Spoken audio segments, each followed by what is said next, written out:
Topics of discussion this afternoon are unknown to the media so far. It didn't discuss that Michael Waltrip, the winner of the Daytona 500, you see there on the left. He was a... Next to Michael is Mike Helton, the president of NASCAR. Next to Mike, Dr. Steve Bohannon, B-O-H-A-N-N-O-N. He's the emergency physician at Halifax Medical Center. And then we have Bill France, the chairman of the board of NASCAR. Each of the gentlemen up here is going to have a brief statement. Then we will open up to a Q&A session. We do have wireless mics that will be available around the room here. Danielle Humphrey will have one of them. I may have the other, or somebody else will. But at this point, I'd like to ask Mr. France to say something.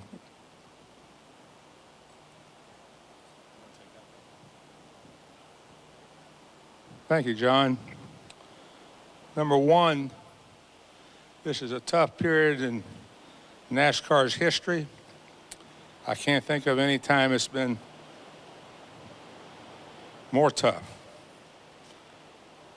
We're doing everything we can to help the family. Richard Childress Racing. We've got our Charlotte office working full-time on it. Paul Brooks is leading the charge from NASCAR standpoint to work with the Dale Earnhardt family and the Richard Childress Racing. So this is, needless to say, going to be one of the big events, if you want to call it that, in the history of NASCAR. And at this time, I'd like to offer my condolences, is not the right word, I don't think, per se, to Michael Waltrip for winning his first race, which he's tried, as you folks know, seems like forever. And he finally won points race, and it would be the Daytona 500 to start the show going. And then in the last minute of the race, he had a lot of water thrown on his win. And Michael, I can't apologize for that, but you'll win some more. That'll be clean, and they won't have a problem associated with it. So with that, I'll sit down. My statement from yesterday still stands. I thought about it before I came over today. If I had it to write all over again, I don't know how I would have written it any better. He was a dear friend, and he really liked the sport. I will share this side note with you. For some of you who have been around a while, he and I started getting close together when I had Dale, Jeff Bodine, and Richard Childress, Rick Hendricks come to Daytona for a little summit meeting after they had been banging sheet metal up at Charlotte for about 3 weeks in a row.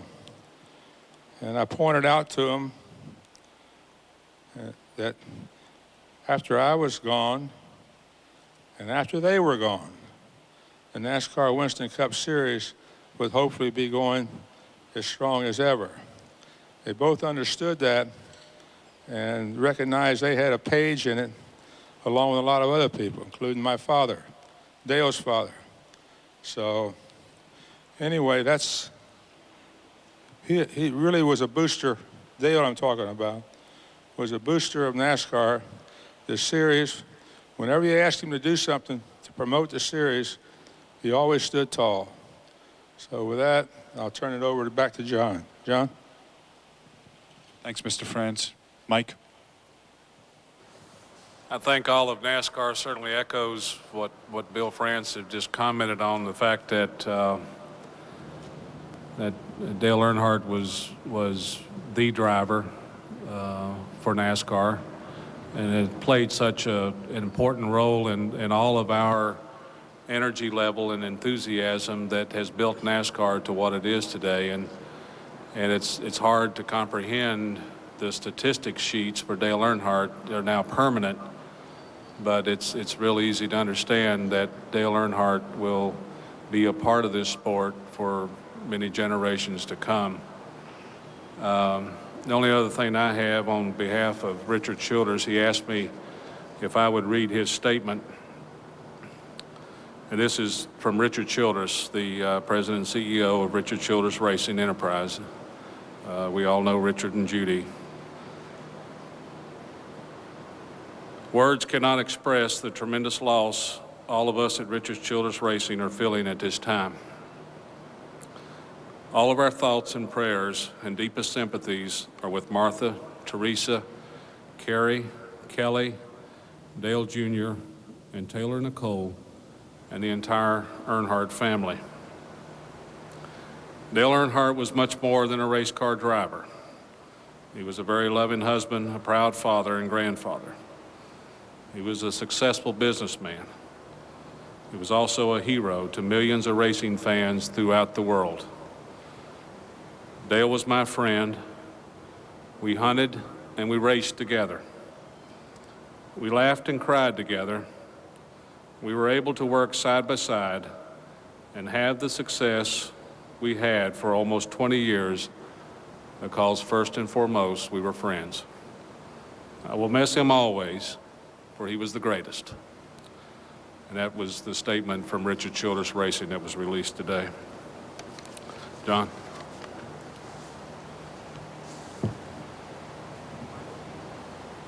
Michael? I've talked to Teresa and I've talked to Dale Jr., and they asked that on behalf of Taylor and Carrie and Kelly and all the employees at Dale Earnhardt Incorporated, that I express a sincere thanks to all the many people that have offered their condolences to the family during this time. They say the outpouring has just been overwhelming. They want you to keep the family in your thoughts and prayers, and in lieu of flowers, send donations to the Carolinas Foundation. And I have that address, and I'll read it right now. It's Carolinas Foundation in honor of Dale Earnhardt, P.O. Box 34769, Charlotte, North Carolina, 28234-4769. I personally ask that everyone respect the family right now. Dale has meant so much to so many that I hope that you'll keep him and those people in your thoughts and prayers. The media has done just such a wonderful job overnight and this morning honoring Dale, showing all of his great victories and what he's meant to our sport. Buffy and I love Dale. We treasure our times that we got to spend with he and Teresa. And Dale and I would talk all the time about one day me driving for him. And yesterday was our day. And in Victory Lane, I just couldn't wait. I won the race and I was telling everybody about it, and I just couldn't wait till I got that big grab on the neck and a big hug. I just knew any minute Dale was going to run in Victory Lane and say, "That's what I'm talking about right there." But that wasn't to be. My belief is that in the twinkle of an eye, you're in the presence of the Lord. And that's where I think Dale is. And so instead of patting me on the back and having a party with me, he's up there hanging out with my dad. So that ain't a bad thing either.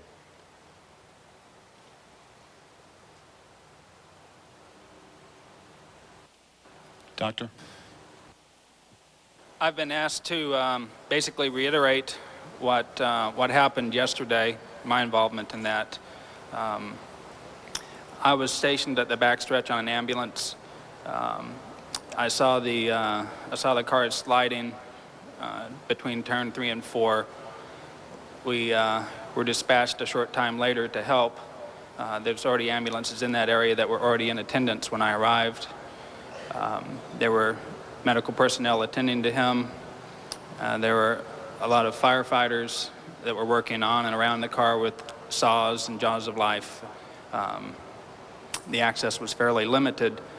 When I walked up and saw what car it was, and then looked in, and the other physician who was in the car working on him looked up at me, I could tell it broke my heart what was happening.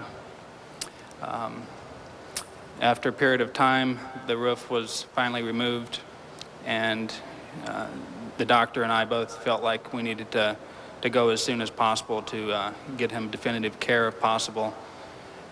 So he was loaded, and we went on the ambulance to Halifax Hospital, which is a level 2 trauma center.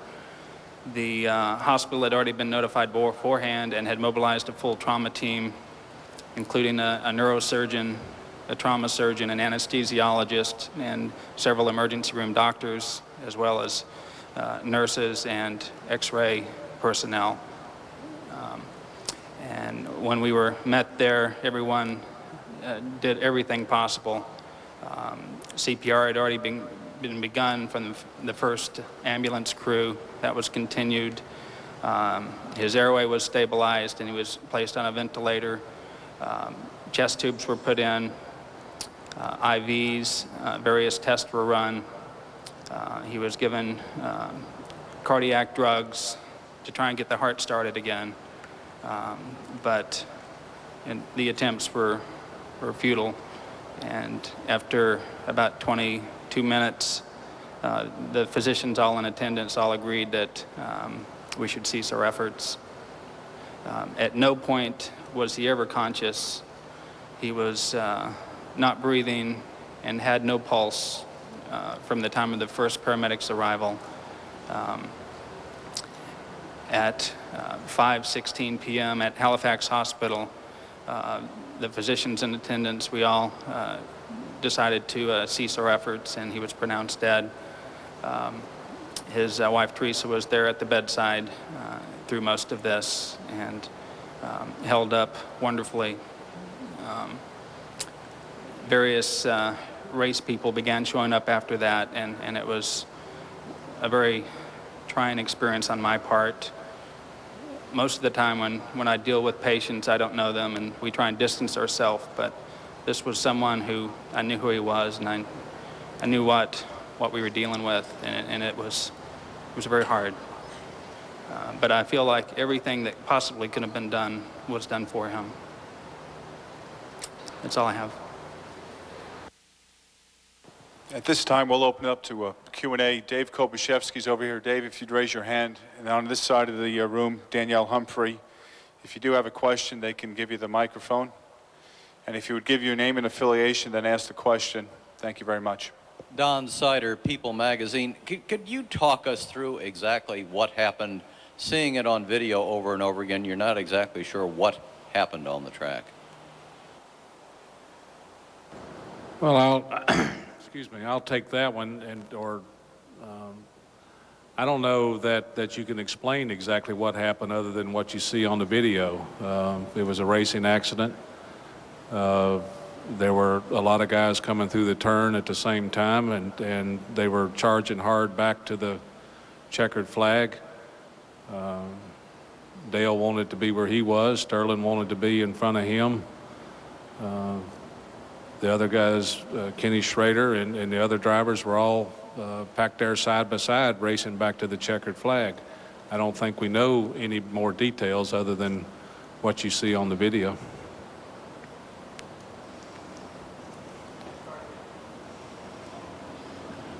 Is it on? There we go. Chip Carter with Fox 13 in Tampa. After the accident, there's been a number of references made to the Hans device in terms of if NASCAR would make it mandatory. I know CART uses it, Formula One uses it, ASA uses it.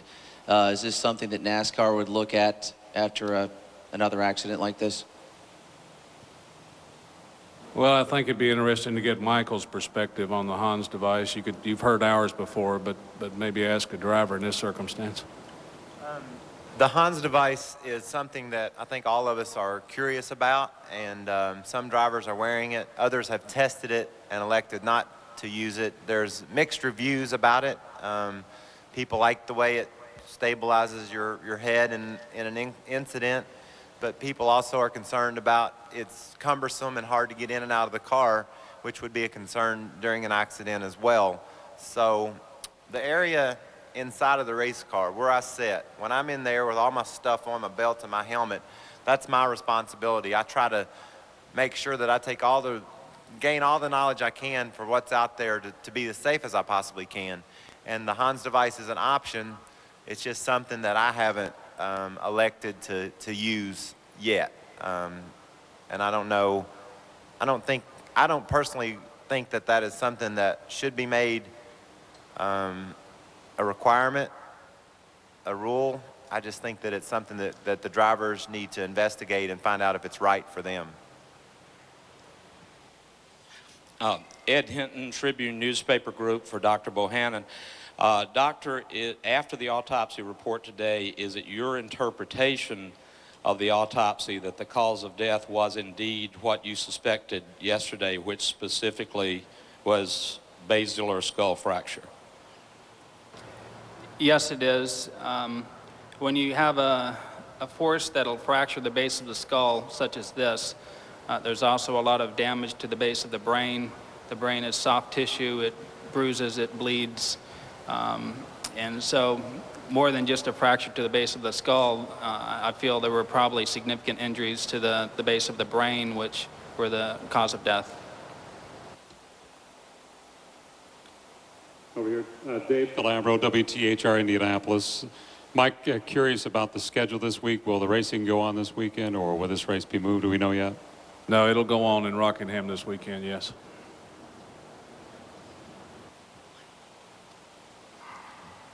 Mike Vega, Boston Globe. Mike, just wanted to ask you, with the recent spate of accidents that have taken place, is NASCAR investigating any new technologies that might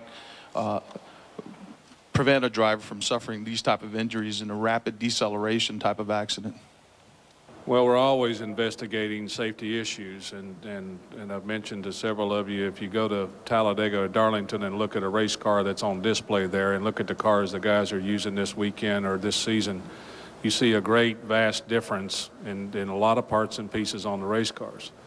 And it's an ongoing work in progress that everybody in the garage area, all the masterminds who are the best in the business are working on. And so we don't accelerate it, we don't slow it down. It's a work in progress all the time. Other technologies that are coming forward, different materials, different shapes and sizes of elements, new technology that gives us the ability to understand things better is an ongoing development, and we're smarter today than we were yesterday, but we'll be smarter tomorrow than we are today because of everything that we have at our access. Bruce Martin from the Sports Ticker. What are the immediate plans for any type of memorial service? Teresa and her family and Richard are working on those. There's no firm details, but I'm sure they'll all be distributed as soon as they're put together. Dick Brinster of the Associated Press. This is for either Mike or Bill. For the better part of the last 20 years, Dale Earnhardt has been the persona of NASCAR, the hard-driving guy, competition. How do you fill that void?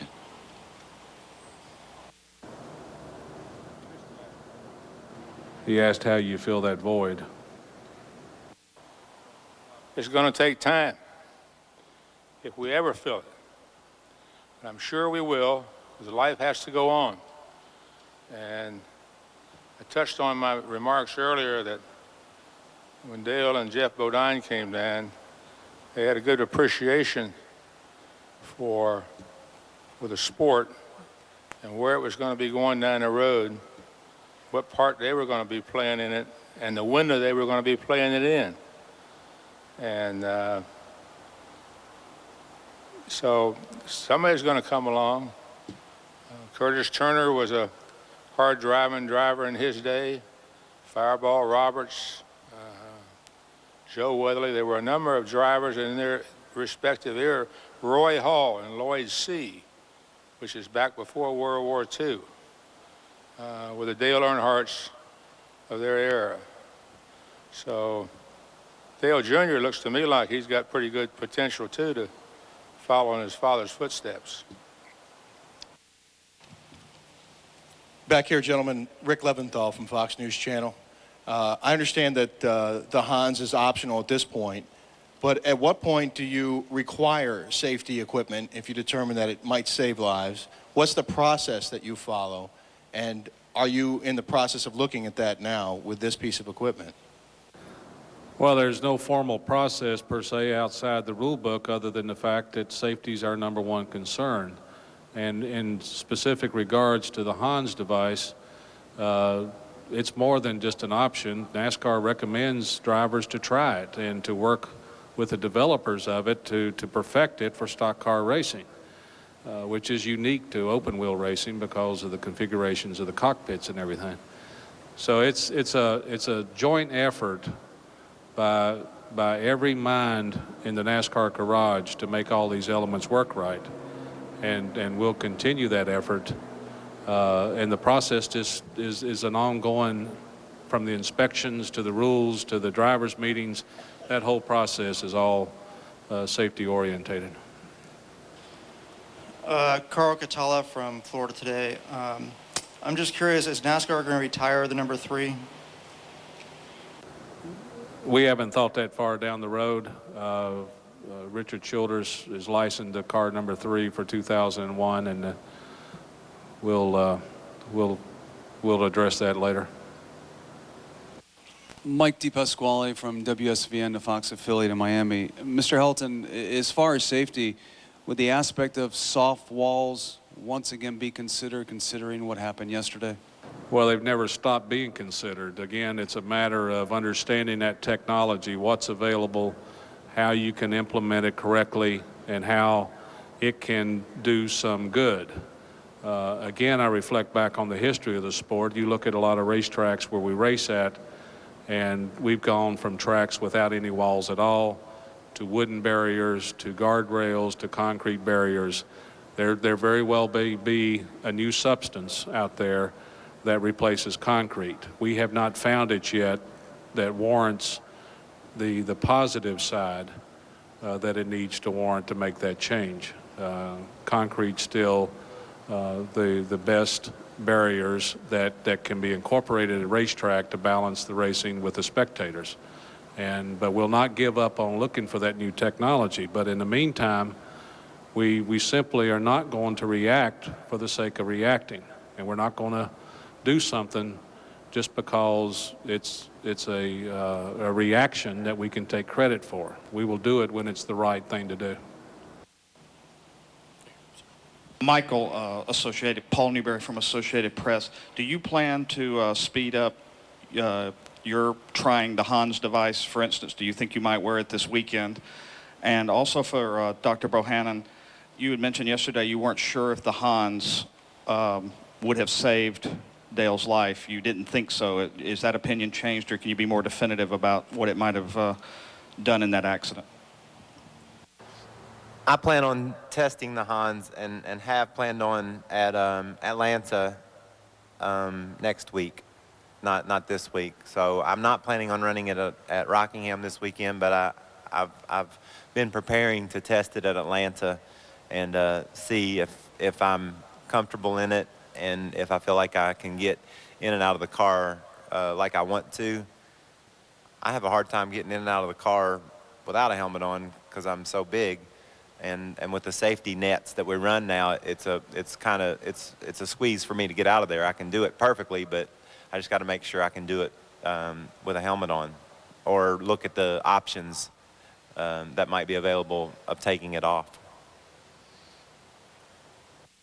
In regard to the question, I think it's still a matter of speculation.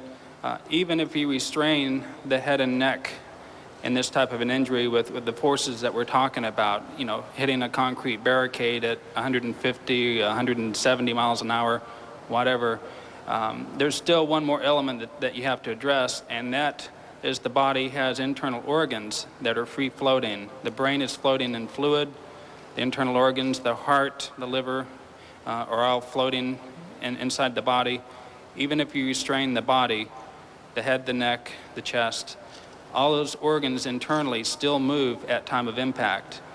The brain, for example, will still impact on the inside portion of the skull. And there's considerable forces involved. The small blood vessels are torn. The brain is injured, bruised, torn. And with an impact of Dale's nature, even if he had had the device on, hitting the wall that fast may have resulted in the same injuries. This is for Mr. Helton. Liz Clark from the Washington Post. My question is, can you tell us where the race car itself is, whose property that is, and whether there are any plans for NASCAR or anyone to look at that to see if there's anything at all that could be learned from it? The car is currently in NASCAR's possession. We're not going to divulge its exact location. We do plan on looking at it. We have over the evening, earlier today, with other crew members and other minds from the garage area that help understand different things. We'll continue to do that, but the car's in NASCAR's possession right now. Greg Warmouth, WFTV Orlando. This is for everyone except for the doctor, if you all three don't mind answering. NASCAR has wanted the competition to be closer. Fans have wanted that. TV networks have wanted that. You got that yesterday. Did that have any impact on what happened? Was that in any way, shape, or form a part of the reason that Dale crashed in those close quarters yesterday? Michael, you want to take that one first? Yeah, it's my opinion that was just a racing incident. The checkered flag was getting ready to wave. It was 3 or 4 cars in a tight pack, and they got together. I want to ask that everyone keep Sterling Marlin in your prayers. Sterling didn't do anything wrong. Sterling was simply racing. And when the checkered's waving, nobody's going to let off. And, you know, if they did, when they rubbed, I'm sure Sterling didn't think Dale would wreck, or he would have not rubbed him. A very solemn press conference in Daytona. Michael Waltrip and NASCAR officials discussing Dale Earnhardt's death and safety implications. ESPN, you're going back to Sports Century, number 14, Hank Aaron. For the rest of you on ESPN News, you'll stay right here and back to Daytona. A result of anything other than just guys wanting to get to the checkered. And I believe that in my heart. And I hope that I hope people will remember Sterling during this time too, because, you know, they made contact. There's no denying that. But I did not see that being anyone's fault, just hard racing on the last lap.